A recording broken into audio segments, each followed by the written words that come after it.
இந்த தீய சக்தியை பற்றி அவங்க நிர்வாகத்தை பற்றி ஒரு வெள்ளை அறிக்கை ஒன்று வெளியிட்டோம்ல, அது ஷார்ட் அண்ட் ஸ்வீட்டாக சொல்லணும்னா, ஒரு ஓட்ட பாத்திரத்துக்குள்ளே தண்ணி ஊற்றிக்கிட்டே இருந்திருக்கிறாங்க. பாத்திரம் எம்டியாகவே இருந்திருக்கு, ஆனால் ஊற்றின தண்ணி தான் எங்கே போச்சுன்னு தெரில. கடவுளுக்கு தான் வெளிச்சம். அது மாதிரி இப்போ நம்ம சொன்னதெல்லாம் சும்மா ஒரு சாம்பிள் தான். இன்னும் வரப்போகிற நாட்களில் உங்கள் அரசனுடைய அந்த விஸ்வரூபத்தை நீங்கள் பார்ப்பீங்க.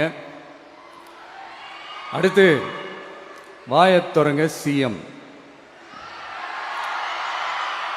அடாடா, உங்கள் சிஎம் நெஞ்சிலேயே குத்திட்டு வந்தீங்க பாருங்க, அதெல்லாம் வேற லெவல்.